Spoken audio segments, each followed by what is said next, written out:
अशोक सिद्धार्थ साहब हमारे राजस्थान प्रदेश के राष्ट्रीय प्रभारी के रूप में सुरेश जी आर्य साहब, बहुजन समाज पार्टी के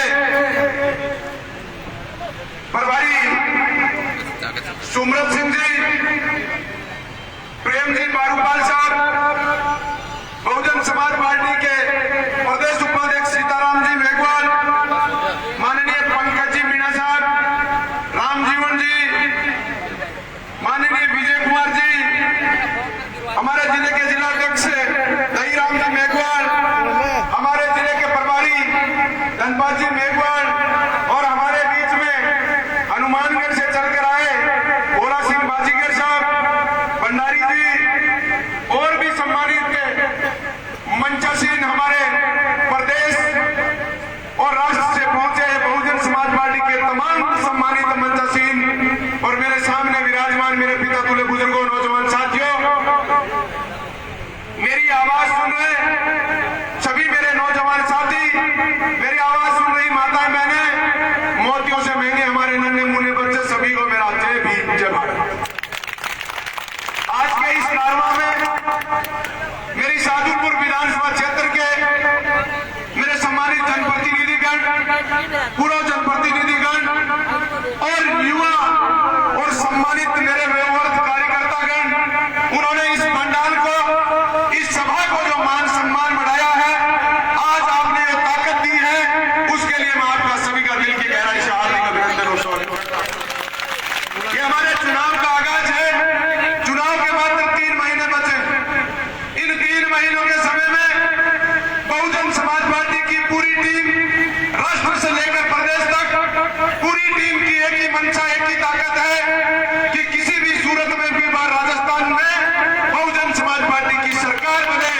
उसके लिए सारे लोग पूरी ताकत लगाकर इस बहुजन समाज पार्टी कारवां को लेकर ये रथ यात्रा 16 तारीख से धौलपुर से रवाना हुई और 23 तारीख को आज हमारे सादुलपुर विधानसभा क्षेत्र में पहुंची है, जिनका आप लोगों ने भव्य स्वागत किया। और ये रथ यात्रा 29 तारीख को वापिस जयपुर पहुंचेगी। तब तक ये कम से कम 100 विधानसभा क्षेत्र में अपना इसी तरीके से कारवां और जलवा दिखाते हुए इस राजस्थान की भारतीय जनता पार्टी और कांग्रेस के लोगों की नींद हराम करने का काम कर रही है। ये लीला झंडा लेकर जब सड़क पर निकली हमारी रथ यात्रा, तो भारतीय जनता पार्टी और कांग्रेस के लोग जो सत्ता में बैठे रहते हैं, वो विचार कर रहे हैं, वो मंथन कर रहे हैं कि इस नीला सलाम को हम कैसे रोक सकते हैं। इस नीले सलाम को रोकने के लिए उनके पास एकमात्र साधन हो सकता है उनका छल, उनका कपट, उनकी झूठ और उनकी बेईमानी हो सकती है। इसके अलावा कोई और रोक नहीं सकता साथियों। इसलिए मैं आपसे कहना चाहता हूं, पिछले यहाँ की विधायिका पिछले 5 वर्ष से शासन करती आ रही है। इस 5 वर्ष के शासन में जिस तरीके से सादुलपुर क्षेत्र को उन्होंने लूट का अड्डा बनाया है, जिस तरीके भ्रष्टाचार का अड्डा बनाया है, उस भ्रष्टाचार लूट के अड्डे को रोकने का समय आ गया है साथियों, और वो समय मात्र 3 महीने बाद है। अब की बार आपको सबक सिखाना है, इनके झूठे वादों में नहीं आना है।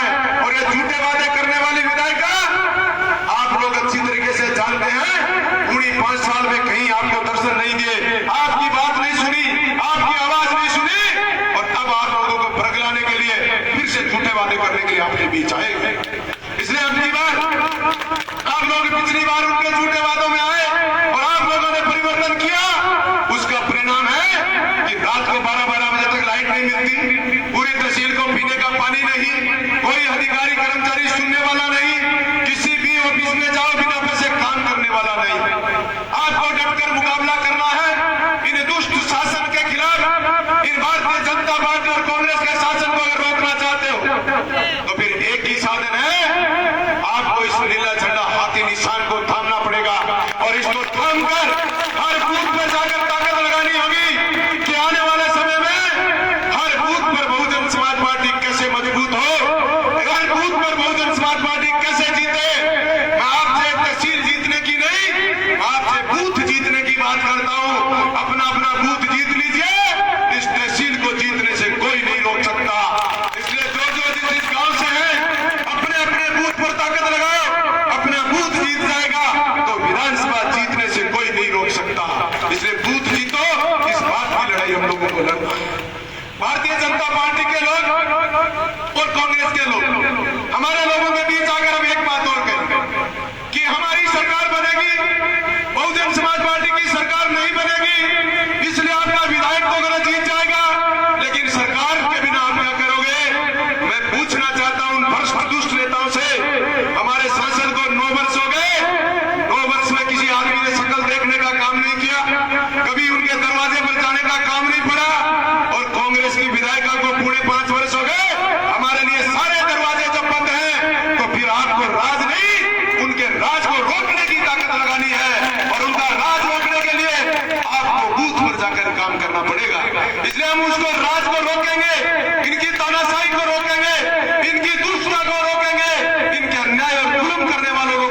तोड़ना चाहते हो तो उसका साधन है ये बहुजन समाज पार्टी की ताकत है।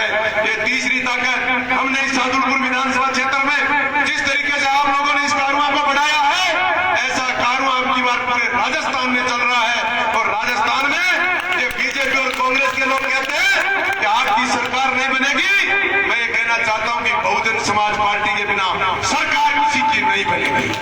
इसलिए बहुजन समाज पार्टी ताकतवर के रूप में खड़ी है। आप लोगों का जो साथ इस तरीके से जो आज मुझे दे रहे हो, इसी सूरत में इसी तरीके से आपका साथ बना रहा तो 3 महीने बाद ये हाथी जयपुर की विधानसभा में जा घुसेगा और फूल और कुंजे को कुचलते हुए राजस्थान की विधानसभा में जब जाएगा तो ये फूल और पंजे वाले रोते यही रह जाएंगे और हाथी अपनी मस्त चाल से राजस्थान की विधानसभा में घुस जाएगा साथियों।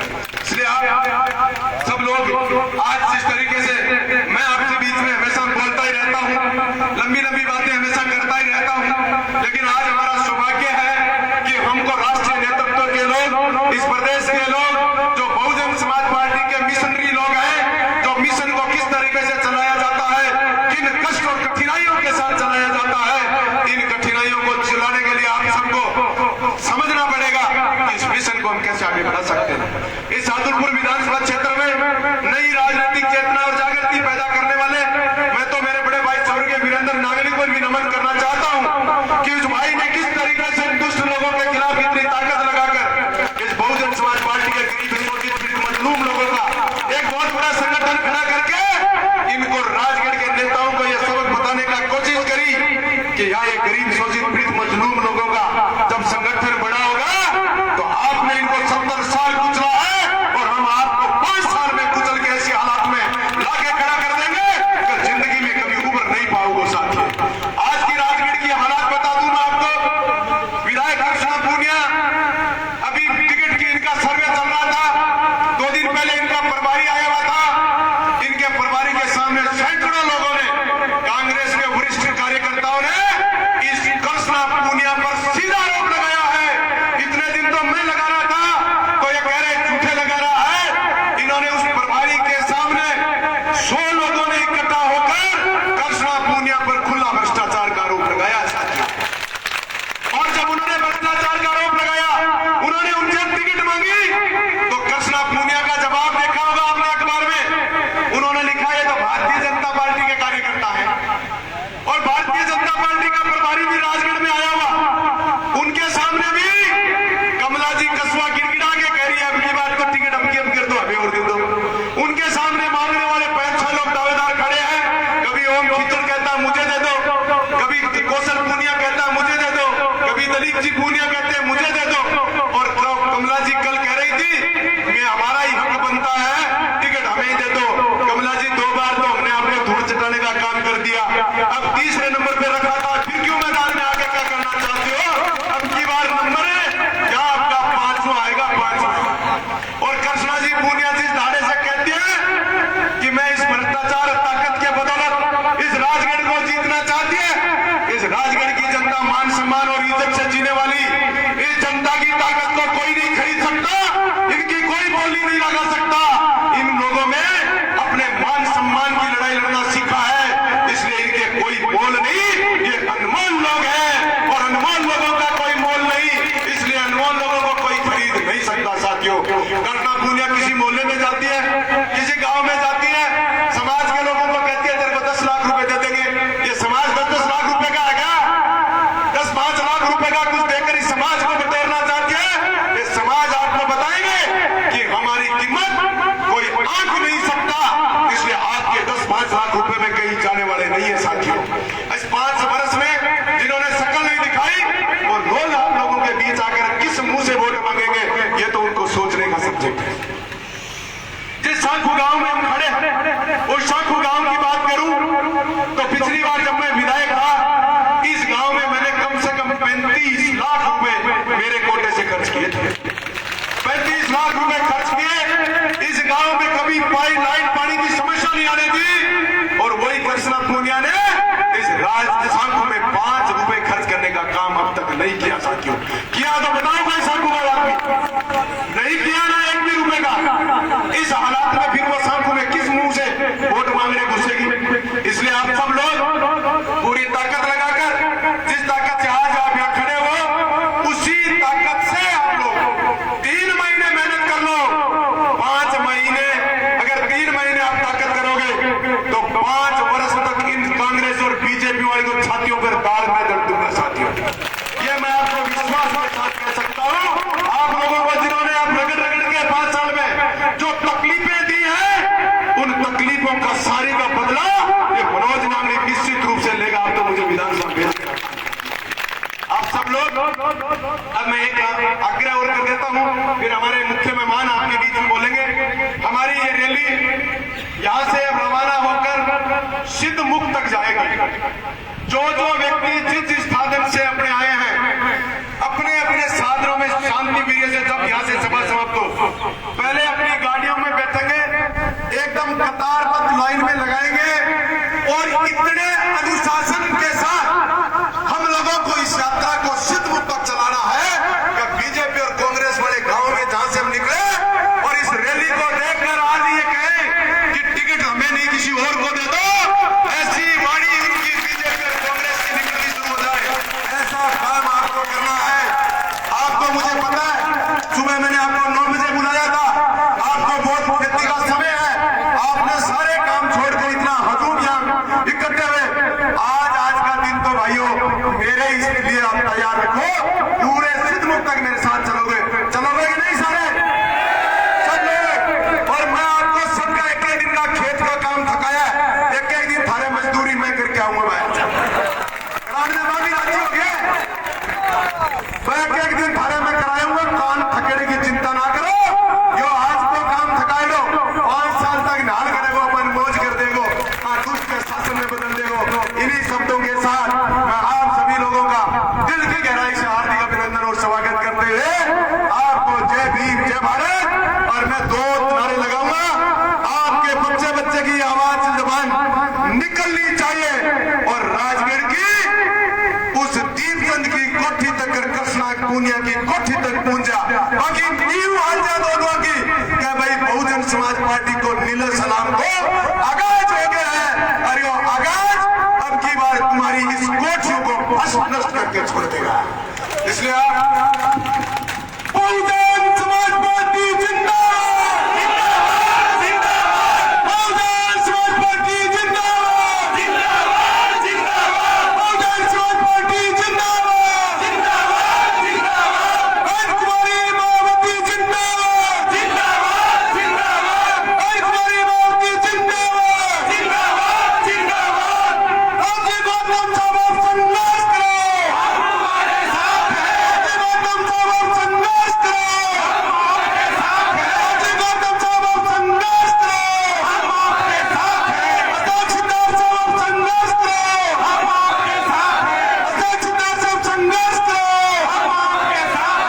सुरेश जी आर्य संघर्ष करो, सुरेश जी आर्य संघर्ष करो, भगवान सिंह बाबा साहब संघर्ष करो, बाबा साहब संघर्ष करो। जय भीम जय भारत, जय हिंद जय भारत। धन्यवाद विधायक जी।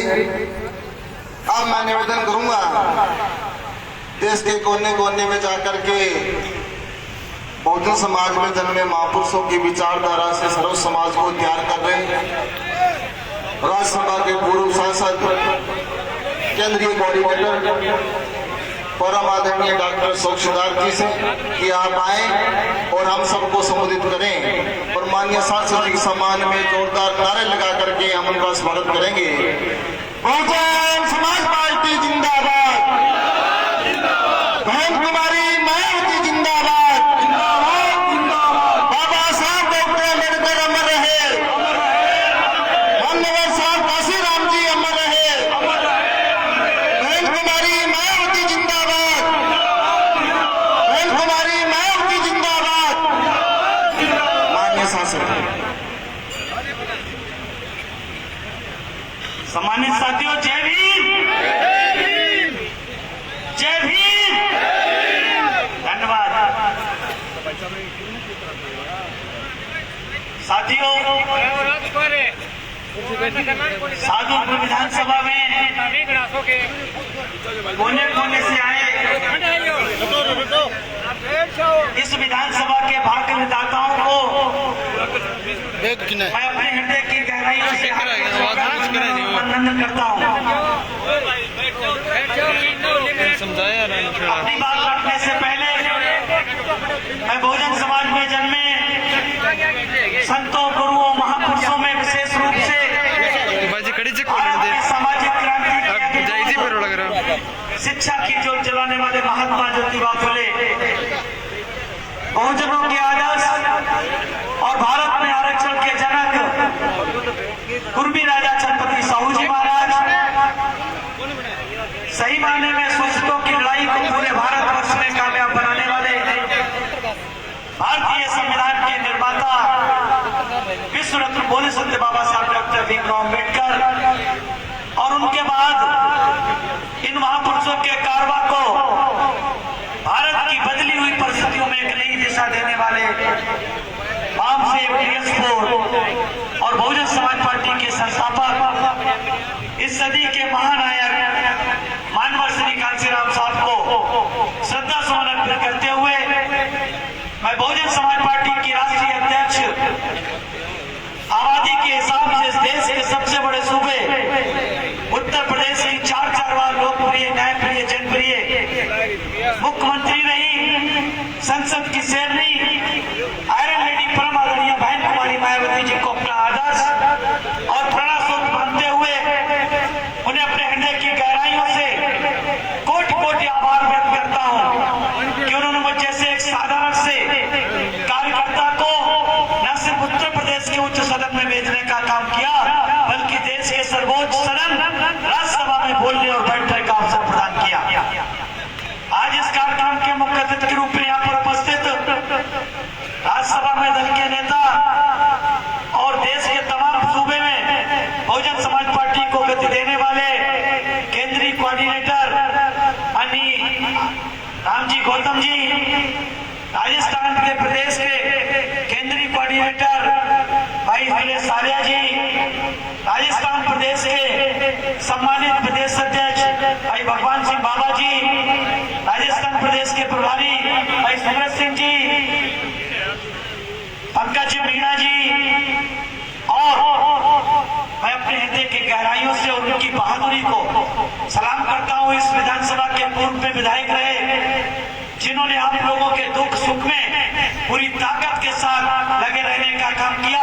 ऐसे जाबाज साथी भाई पूर्व विधायक मनोज नेगी जी को की गहराइयों से करता हूँ और आप लोगों से ये वादा चाहता हूँ कि इस बार की विधानसभा में आप इस विधानसभा से भाई मनोज को भेजने का काम करें और बहुजन समाज पार्टी के एक जिम्मेदार साथी होने के नाते मैं आपसे वादा करता हूँ कि इस विधानसभा के छोटे से छोटे, गरीब से गरीब कार्यकर्ता के साथ जो अन्याय अत्याचार हुआ होगा उसका सूद समेत बदला लेने का काम किया जाएगा। साथियों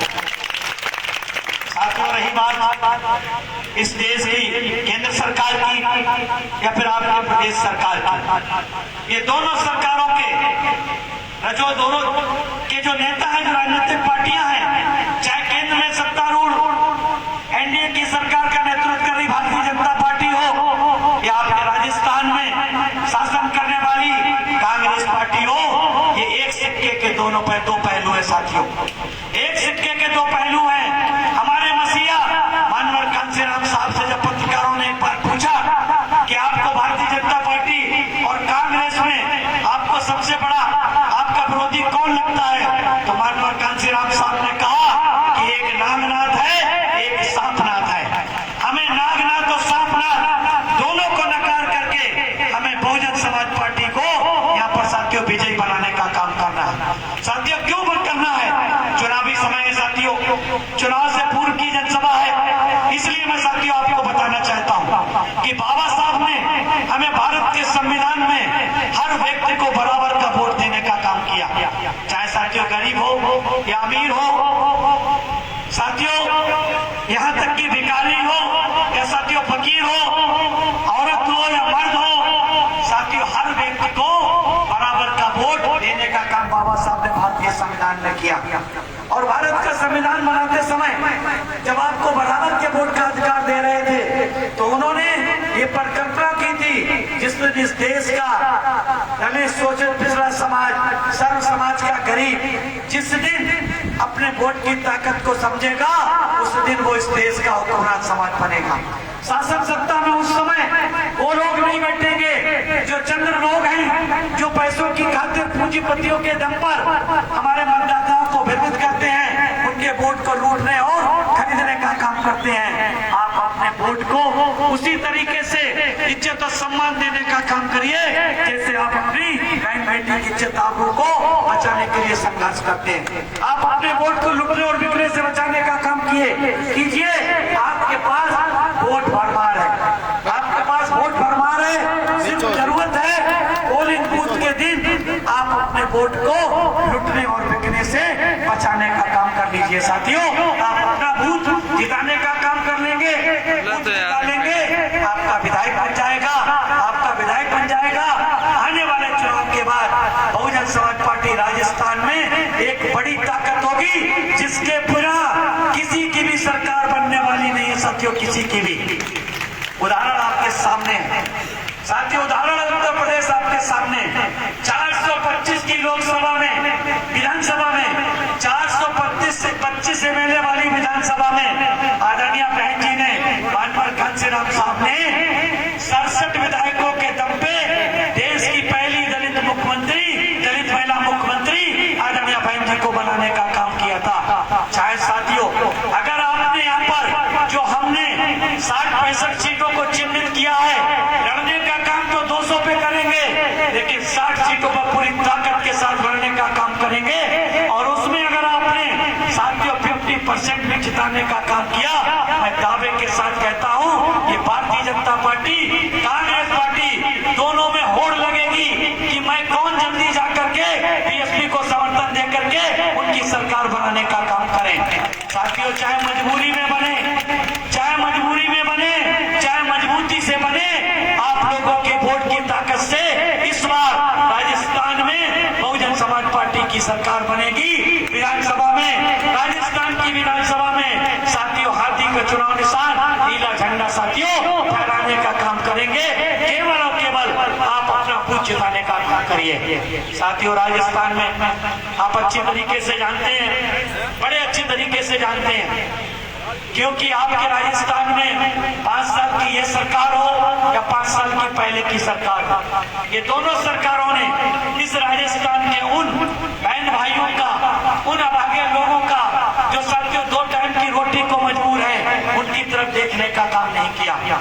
साथियों, इस प्रदेश के चाहे उस सरकार के विधायक रहे हो भारतीय जनता पार्टी के या इस सरकार के कांग्रेस के विधायक रहे हो, आम चर्चा है साथियों कि इन विधायकों ने बड़े पैमाने पे भ्रष्टाचार करने का काम किया है। किया कि नहीं किया साथियों? अगर इन्होंने भ्रष्टाचार किया है तो आप उस भ्रष्टाचार का जवाब अपने एक वोट को हाथी के सामने वाला बटन दबा करके देने का काम करिए। दूसरी बात साथियों, इस सरकार में आप लोगों को देखा होगा, इस सरकार में भी साथियों गरीबी, बेरोजगारी, महंगाई साथियों चरम सीमा पर।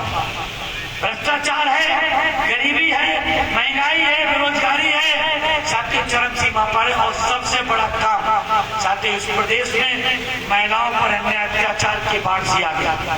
साथियों, जो नेशनल क्राइम ब्यूरो रिकॉर्ड है, एनसीआरबी का डाटा है, वो बताता है कि राजस्थान में महिलाओं पे क्राइम का रेट बहुत ज्यादा है। और आप लोग भी जानते हैं, आए दिन अखबारों में खबर आती है, हमारी 9 साल की बच्ची के साथ, हमारी 15 साल की बेटी के साथ, हमारी 35 साल की बहन के साथ साथियों तमाम सामूहिक लोगों ने साथियों बलात्कार करके, किसी ने गला दबा करके, किसी ने साथियों कुएं फेंक करके हत्या करने का काम किया। तमाम छोटे छोटे बच्चों को साथियों, स्कूल में पढ़ने वाले बच्चों को साथियों सिर्फ जात के नाम पे साथियों मार देने का काम कर दिया। किसी को साथियों किसी के आधार पे कर दिया है। अगर साथियों हमें यहाँ पर भ्रष्टाचार से मुक्ति चाहते हैं, यहाँ पर अन्याय अत्याचार अपराधों से मुक्ति चाहते हैं, यहाँ पर नारियों पे अत्याचार से मुक्ति चाहते हैं, यहाँ पर बेरोजगारी साथियों महंगाई से मुक्ति चाहते हैं, और सबसे बड़ी बात साथियों यहाँ यहाँ पर शिक्षा के क्षेत्र में, यहाँ पर ज्ञान परक शिक्षा या रोजगार परक शिक्षा का अभाव है। यहाँ पर मैंने देखा स्कूलों में बड़ी हालत खराब है, मैंने देखा अस्पतालों में हालत खराब है, मैंने देखा साथियों सड़कों की हालत खराब है। क्यों, कहाँ गया साथियों? हर साल लाखों करोड़ का जो बजट साथियों राष्ट्रीय विधानसभा में पास होता है, वो बजट कहाँ इस्तेमाल होता है? चुनाव नजदीक आया, सड़कों पे साथियों तमाम काला डामर किया जा रहा है, तमाम काला डामर किया जा रहा है ताकि लगे कि हमने बहुत काम किया। साथियों 4.5 साल से ज्यादा ये लोग सोते रहे, अब 4 महीने बचे, 5 महीने बचे हैं, तो ये साथियों विकास की बात करते हैं, राहत की बात करते हैं। इनसे पूछिए कि आपने इन 4.5 सालों में क्या किया, और उससे पहले जब भारतीय जनता पार्टी की सरकार से पहले आप थे, कांग्रेस ने तब क्या किया? 10 साल केंद्र में सरकार ने क्या किया? वही बात साथियों भारतीय जनता पार्टी की। भारतीय जनता पार्टी भी दूध की धुली नहीं है। भारतीय जनता पार्टी जैसा कि कहा नहीं, एक नाग ना तो एक सांप ना। साथियों भारतीय जनता पार्टी ने 2014 में जो हमारे प्राइम मिनिस्टर के कैंडिडेट थे, जो साथियों उस समय बड़े बड़े मंच से जाकर के उद्योगपतियों के सहयोग से, आप साथियों देख लीजिए अखबार में डाटा, टीवी में उस समय रिपोर्ट देख लीजिए, इस देश में सबसे ज्यादा उद्योगपतियों ने चंदा भारतीय जनता पार्टी को दिया, और 0 चंदा उद्योगपतियों ने 0 चंदा बहुजन समाज पार्टी को दिया। बहुजन समाज पार्टी किसी उद्योगपति के पैसे से लेकर के नहीं, बल्कि अपने बहुजन समाज के साथ साथ संत समाज के गरीब कार्यकर्ताओं से, अब उनकी खून पसीने की कमाई से साथियों 10-10, 50-50, 100-100 रुपया लेकर के बहुजन समाज पार्टी अपनी पार्टी को चलाने का काम करती है। साथियों ये भारतीय जनता पार्टी ने आप लोगों से वादा किया था, क्या कहा था? बहुत हुई महंगाई की मार, अब की बार बीजेपी सरकार, बहुत हुआ नारी पर वार, अब की बार मोदी सरकार। महंगाई देश छोड़कर जाने वाली है क्योंकि मोदी जी आने वाले हैं। और क्या कहा था कि हमारी सरकार बनेगी 100 दिन के अंदर जो विदेशों में काला धन जमा है उसको भारत में लाकर हर गरीब के खाते में 15 से 20 लाख यूं ही भेज देंगे। साथियों क्या कहा था? यूं ही दे देंगे। साथियों 9 साल हो गए, 9 साल करीब हो गए, 9 साल से बल्कि ज्यादा हो गए। किस साथी के खाते में, किसी नाते रिश्तेदार से पूछिए, किसी के खाते में 15 रुपए भेजने का काम किया है? किया है साथियों? अगर किया हो तो बता दीजिए, नहीं किया हो तो हाथ हिला दीजिए। नहीं किया साथियों, नहीं किया है। मोदी जी क्या कहते थे कि हर साल 2 करोड़ रोजगार, जो बेरोजगार है इस देश में 2 करोड़ रोजगार प्रतिवर्ष देने का काम करेंगे। साथियों 2 करोड़ रोजगार तो छोड़िए, 9 साल में 18 करोड़ रोजगार बनते हैं। 18 करोड़ रोजगार देने की बात दूर, 28 सरकारी उपक्रमों को नीलामी करने का काम, बेचने की प्रक्रिया शुरू कर दी है इस एनडीए के बीजेपी की सरकार में। इसमें आपके लाखों की संख्या में बच्चे बेरोजगार हो रहे हैं। देने का वादा किया 18 करोड़, और देने की जगह लाखों साथियों बल्कि करोड़ों रोज लोगों को बेरोजगार करने का काम इस सरकार ने किया। यहाँ तक से साथियों महंगाई आपको पता है, महंगाई आपको पता है। जो पेट्रोल 60-65 बिकता था, आज आपने राजस्थान में सेंचुरी मार चुका है। राजस्थान में सेंचुरी मारी है। अगर सरकार चाहे प्रदेश की तो उसका अपना रेट सेट घटा करके आम जनता को राहत दे सकती है, लेकिन वो नहीं करेंगे। उत्तर प्रदेश जब आदरणीय बहन जी की सरकार थी, जब बहन जी की सरकार थी 2007 से 12, देश के तमाम प्रदेशों में, देश के तमाम प्रदेशों में पेट्रोल की कीमतें बढ़ रही थी, किसानों के लिए डीजल की कीमतें बढ़ रही थी। लेकिन बहन जी ने उस समय साथियों जीएसटी नहीं थी, उस समय जो लोकल टैक्स था उसको खत्म करके उत्तर प्रदेश में बहन जी ने पेट्रोल और डीजल की कीमतें बढ़ने का काम नहीं किया, बढ़ाने का काम नहीं किया था। उत्तर प्रदेश में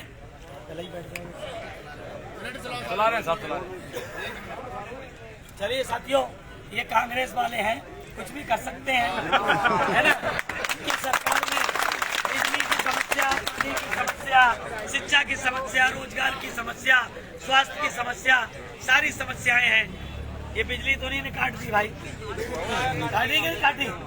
किसने काटी है? कांग्रेस वाले ने। कांग्रेस वाले ने। अब वो एक कहानी है, इस पे टाइम लग जाएगा। आज इतनी तो देती, इतनी तो देता नहीं देता ना। तो अगर आपको गांव में 18 घंटे, शहरों में 24 घंटे चाहिए तो बहुजन समाज पार्टी के चुनाव निशान हाथी पर बटन दबाइए साथियों।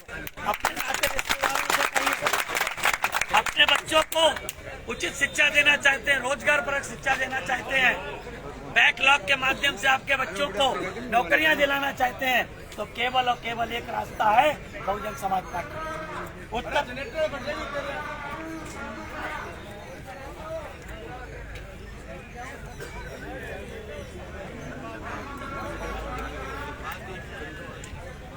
चला